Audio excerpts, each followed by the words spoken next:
It is established that Belize has no shortage of data available on economic, social, and environmental indicators. You can ask just about every government ministry, more than a few private organizations, and especially the Statistical Institute of Belize. But not all of that data is readily accessible, and some of it is occasionally contradictory of itself and others.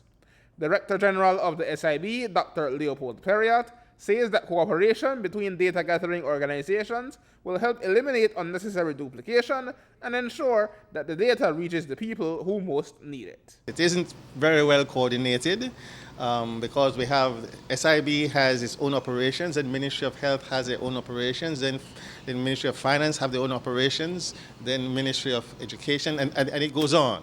Each department, each organization collect their own data. Now, the problem with this is that very often we at S.I.B, well, we are mandated to be organizing all of these data across the entire country. But the problem is that the coordination is not there. We don't know the definitions we use that everybody else use. We have to, first of all, establish a coordination in the definitions that we use, coordination in the kind of concepts, and then we have to avoid duplication as much as possible. And so there's no point for S.I.B to go out and do a survey collecting some information and then, of course, Ministry of Health has information sitting there. Director of the Sustainable Development Unit within that portfolio under Senator Godwin Hulse's Ministry of Agriculture, Victor Alegria, says data collection is part of their monitoring of Belize's progress to reach the Sustainable Development Goals set by the United Nations for its members in 2015. We're working in collaboration with the Ministry of Economic Development to be able to then put all the mechanisms in place, which was rightfully highlighted earlier, to have that entire process of being able to have all the mechanisms in place structurally, so that at the end of the day it will become a circular approach that you'll be able to then identify how we are in terms of our indicators, what issues we're failing on or we don't have sufficient data, what areas are being successful on, and then be able to provide that then, again, through that same process and mechanism that was highlighted earlier, so that then at the CEO and at the cabinet level, then decisions will be made in terms of ensuring that we strengthen those areas that we don't necessarily have data, that we need to collect data on, so that we can improve, of course, our performance in achieving those sustainable development goals. According to Dr. Perriott, the S.I.B, who has suffered from a reduced budget in this year's national budget, does need the funding to continue its plans, but most important is the training of data gatherers. There has to be input from the different organizations to start off with. They have to agree for training, for example. They have to somehow input something into getting their people properly trained.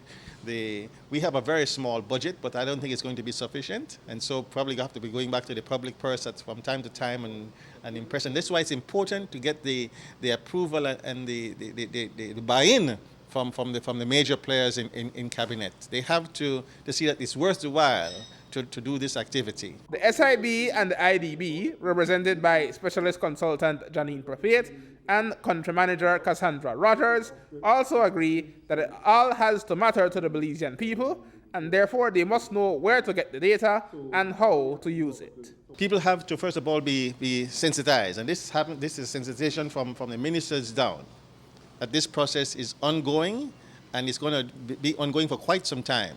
So people have to know that there's a process going on, and people have to accept and agree on the various standards to be used in the system. They have to agree on it, and they have to agree on the levels of dissemination, how they're going to disseminate. This isn't a matter that we can by decree tell somebody how to do. This has to be an issue of agreement between the different organizations.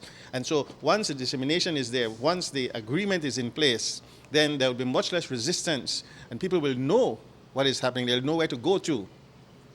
They can get on the computer and access the national statistical system at the central location. I think what we are trying to do is improve the lives of the citizens in Belize, and we are trying to bring the data to the people. We obviously collect a lot of data based on people, where they live, what their housing is, what their health is, what their education is, but they can use that data. They can use their data to improve their own lives. The government can use the data, the private sector can use the data, the researchers can use the data. Everyone can actually have access to the data without any privacy issues that would help improve their own lives. Aaron Humes reporting for News 5.